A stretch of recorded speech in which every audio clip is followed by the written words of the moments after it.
Bonjour tout le monde. Alors, le sujet de la présentation, c'est je vais vous parler de la continuité des activités comme moyen d'atténuation de risques. C'est dans la même lignée de ce qui a été présenté par M. Romler et M. Villard. Donc, moi, je suis doctorant, je travaille, en même temps, je travaille. Donc, j'ai deux pieds, en fait. J'ai un pied sur le volet recherche et j'ai un pied aussi de travail dans le milieu. Donc, le défi, c'est de pouvoir un peu opérationnaliser certains concepts. Donc, c'est l'objectif de mon projet de recherche, donc, qui est la résilience des grands immeubles. Donc, le potentiel de résilience des grands immeubles. Donc, ce que je vais vous présenter aujourd'hui, ça fait partie un peu de ce volet-là. Parmi donc, ce projet-là, c'est de pouvoir utiliser certains concepts ou certaines disciplines qui sont déjà présentes dans la gestion des immeubles, comment intégrer ça, comment fédérer ça par la résilience. Donc, je parlais un peu rapidement de la gestion des immeubles, la gestion des risques, la continuité, puis le potentiel de résilience, et puis le lien qui est entre ces concepts-là. Donc, rapidement, au niveau de la gestion, donc, il y a trois disciplines. C'est important de pouvoir mentionner ces trois volets-là, ces trois niveaux de gestion. Donc, il y a la gestion du patrimoine ou d'actifs, donc, qui se focus beaucoup au niveau de la gestion à un niveau très stratégique. Donc, tout ce qui est donc, investissement, etc. Donc, c'est un niveau stratégique. Et on a la gestion immobilière et la gestion des services. Donc, la gestion immobilière, dépendamment de l'importance ou la grosseur des bâtiments et aussi de l'importance aussi du propriétaire. Donc, la gestion immobilière, c'est beaucoup l'aspect administratif et la gestion des services, c'est beaucoup axé sur le service aux occupants. Donc, c'est important de pouvoir distinguer ces trois volets-là, parce qu'au niveau de la gestion des risques, c'est trois niveaux différents au niveau de la gestion des risques. Donc, au niveau de la gestion du patrimoine, c'est beaucoup les risques stratégiques, les risques financiers, les risques de conformité. La gestion immobilière, mais c'est beaucoup au niveau de la gestion des services, les services qui sont donnés directement aux occupants, qui est l'objet un peu au niveau de mon travail de recherche. On va le voir tantôt. Donc, tout ce qui est service aux occupants, donc, il peut avoir toute perturbation dans ces services-là, donc, pour avoir un impact au niveau de la mission de l'immeuble. Alors, rapidement, au niveau de la gestion de risque, c'est pour montrer un peu, c'est le processus de gestion de l'ISO 31000. Donc, il y a la définition des risques. Il y a plusieurs définitions. Donc, la définition des risques selon ISO, donc, tout écart, que ce soit positif ou négatif, donc, qui peut avoir un impact sur l'atteinte des objectifs. C'est une définition très générale. Donc, la gestion de risque, c'est l'ensemble des cadres, l'infrastructure qu'on met en place pour pouvoir identifier, contrôler, éliminer les risques. L'important pour moi, pour montrer un peu ça, c'est le dernier volet au niveau du traitement du risque. Donc, le traitement des risques, on va le voir tantôt, qui est en relation directe avec la continuité du service. Donc, au niveau du traitement de risque, c'est qu'une fois qu'on a fait toute la démarche d'évaluation, d'identification des risques, donc au niveau du traitement, on va s'arrêter sur tous les risques qui peuvent avoir comme conséquence une interruption, une perturbation de service.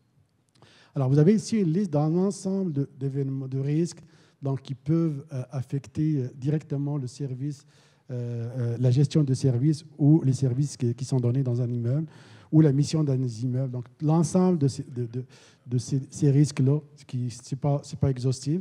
Donc, au niveau de la littérature, au niveau aussi des événements survenus dans beaucoup de bâtiments.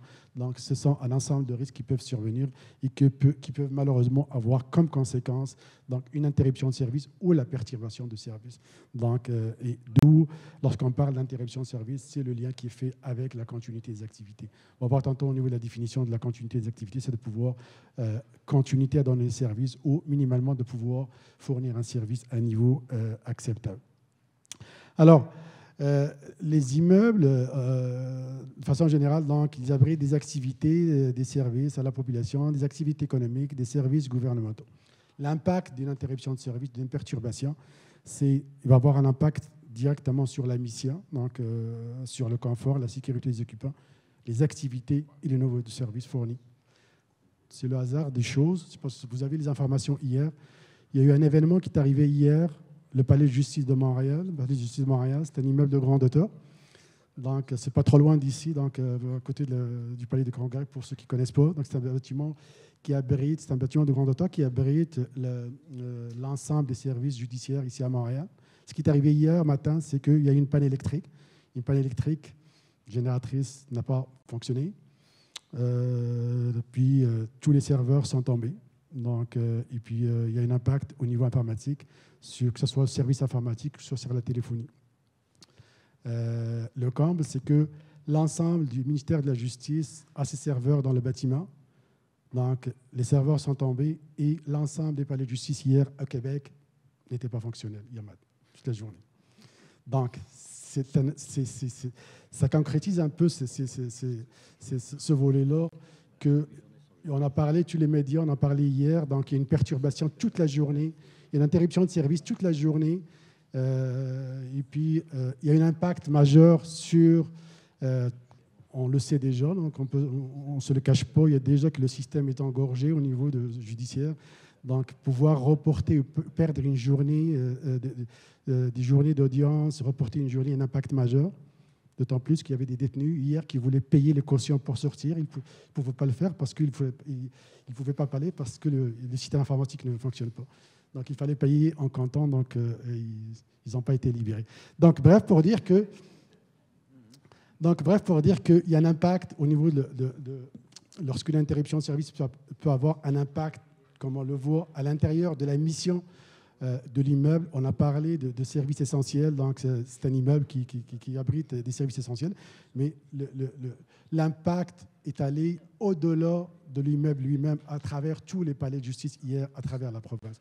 Madame Serre a parlé au début que le domaine immobilier, c'est complexe, il y a beaucoup de vulnérabilité, il y a aussi un élément très important, c'est l'interdépendance.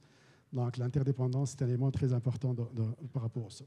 Donc, la continuité des activités, donc en lien de l'exemple concret que je vous ai mentionné, donc toutes les définitions, donc il y a c'est un domaine qui est très normé, il y a beaucoup de normes au niveau de la continuité, il y a des guides et des bonnes pratiques. C'est la définition générale, c'est un peu qu'il peut avoir, c'est tout événement qui est perturbateur, donc qui peut avoir un impact sur la mission. Et puis, donc l'objectif de la continuité, c'est de pouvoir soit maintenir le service ou, si on accepte une interruption, c'est de pouvoir repartir le service à un niveau acceptable par l'organisation. C'est un peu toutes les normes et bonnes pratiques, c'est un peu le même objectif, c'est de pouvoir maintenir ou rétablir le service à un service acceptable pour l'organisation. Donc, dans mon travail, j'ai fait un peu l'analyse de l'ensemble de ces normes-là, que ce soit ici au niveau ISO, au niveau d'Amérique du Nord. Il y a plein de... L'essentiel, ce sont ces normes-là, les bonnes pratiques. Donc, ils ont pas mal de choses communes donc, qui sont traitées. On le voit en rouge, donc la gestion de risque qui est traitée dans l'ensemble de ces normes-là. Ce n'est pas la même approche, ce n'est pas le même angle d'approche, mais toutes ces normes-là donc, traitent ce volet-là. Alors, on a parlé de la continuité, on a parlé de la gestion de risque. Au niveau de la résilience, la résilience, c'est un concept qu'on utilise de plus en plus. Donc, c'est un concept qui est un peu très à la mode. La résilience, comme vous le savez, c'est parti donc, beaucoup au niveau de la physique du matériau. Donc, c'est un terme qui est utilisé, puis passé par la psychologie. C'est maintenant utilisé dans beaucoup de domaines, que ce soit l'écologie, la géographie. On l'utilise de plus en plus maintenant au niveau de l'urbanisme, la sûreté, les technologies de l'information et depuis une dizaine d'années dans la sécurité civile. Donc, la résilience, l'ensemble de ces éléments-là définissent la résilience de façon différente, dépendamment de la discipline dans laquelle on est. On parle on utilise des termes de résister, faire face, rebondir,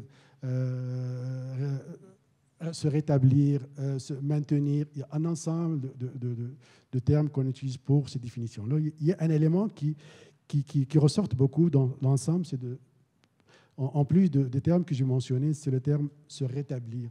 et puis se maintenir.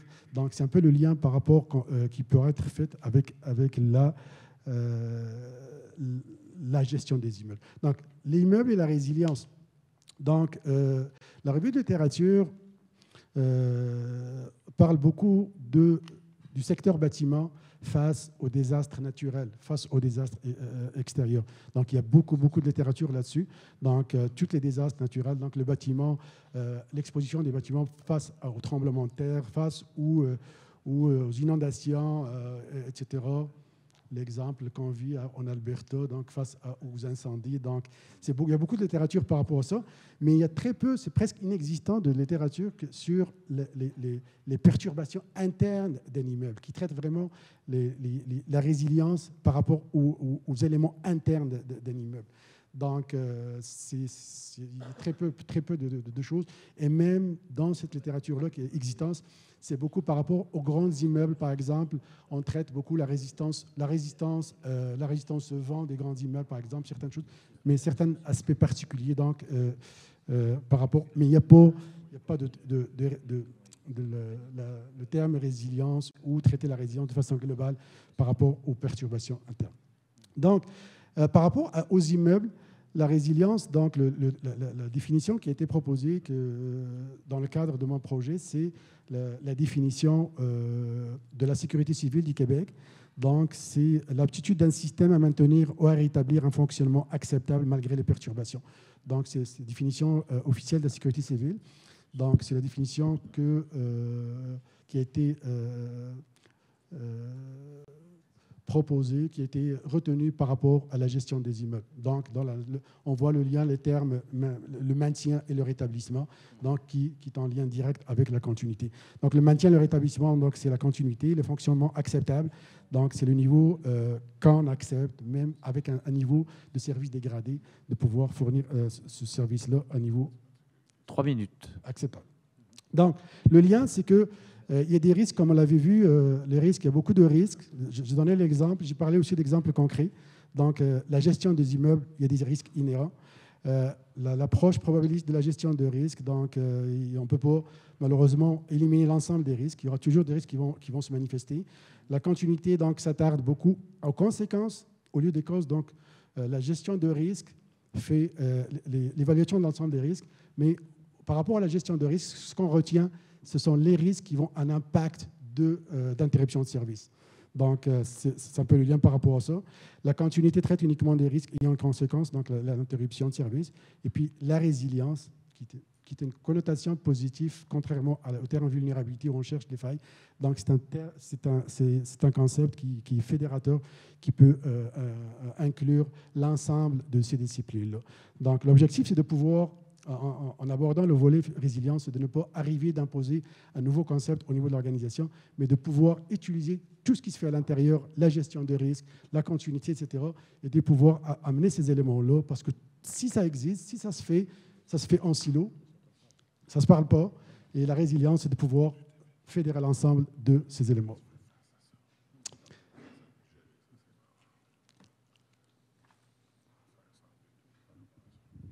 Donc, l'émergence de la résilience donc, peut intégrer, comme je l'ai mentionné, l'ensemble de ces disciplines.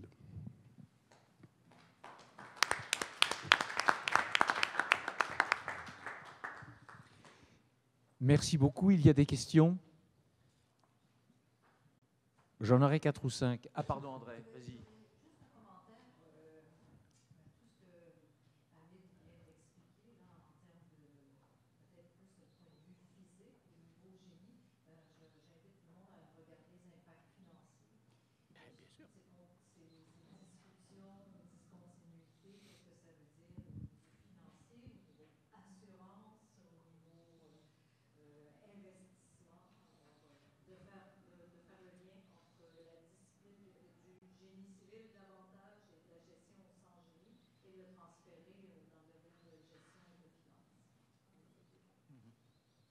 Ce qui est très agaçant, c'est qu'André me chipe toujours une question. Et il y a un autre aspect, on voit bien au travers de vos propos qu'en fait, il y a, on va dire, 2 grandes catégories de risques. Les risques naturels. 3, les risques naturels. 2e catégorie, l'incohérence humaine. C'est l'accident, c'est celui qui fume sa clope et qui, je ne pense à personne, et qui jette sa clope dans une poubelle et s'affiche le feu. C'est le court-circuit électrique, c'est plein de choses comme ça. Et puis, l'exemple, et on sait que vous êtes à l'origine, personnellement, du problème qu'il y a eu hier au Palais de Justice, parce que comme ça, vous avez pu nous en parler aujourd'hui. Le deuxième risque majeur, c'est l'évolution, est lié à l'évolution des technologies. Bon. Or, là aussi, on est à un moment de rupture. Et on est à un moment de rupture à la fois dans le type d'immeuble, c'est-à-dire qu'on sait très bien que les immeubles tertiaires, les grands équipements publics, le CHUM, etc., où il y a une technologie, absolument, j'ai entendu l'autre jour qu'il y avait eu une panne d'ordinateur, enfin une mise à jour d'antivirus au cours d'une intervention chirurgicale à très haut risque. Qu'est-ce qui se passe dans ces cas-là? Le patient passe de vie à trépas. Et qu'il y a aussi entre le logement et l'immeuble de bureau des risques de différentes natures. Et en même temps, on doit élargir cette notion de résilience à la ville elle-même. C'est que la ville doit être résiliente. Comment est-ce qu'on fait pour mettre tout le monde d'accord parce qu'on a des choses qui vont dans tous les sens? Est-ce qu'on n'est pas là face à une complexification excessive? Est-ce qu'on n'aura pas besoin un jour, je suis désolé, je me place dans 10 ans ou dans 20 ans, André, hein, ça va peut-être être des sujets dans 20 ans, comment est-ce qu'on va faire pour simplifier tout ça? Il y a deux aspects que M. Rommelard a parlé, je pense, très pertinent. La deuxième démarche, c'est la gestion de risque par rapport aux parties prenantes. Et le troisième volet, si je me trompe, c'est au niveau sociaux, donc une gestion de risque plus globale, plus générale. Donc, une gestion des risques plus globale. Donc, déjà, on va identifier, par exemple, tous les risques dans l'environnement du bâtiment ou de lui-même, et puis la gestion de risque des parties prenantes. C'est un point que je trouve très pertinent, c'est que, oui, il y a plusieurs parties prenantes dans un immeuble. Il y a le propriétaire, il y a les occupants, il y a l'exploitant, etc. Donc, il faut que la gestion de risque se fasse pour l'ensemble. Et en ayant cette approche-là, probablement, on aura une fenêtre de réponse. D'autres questions? Merci et bravo.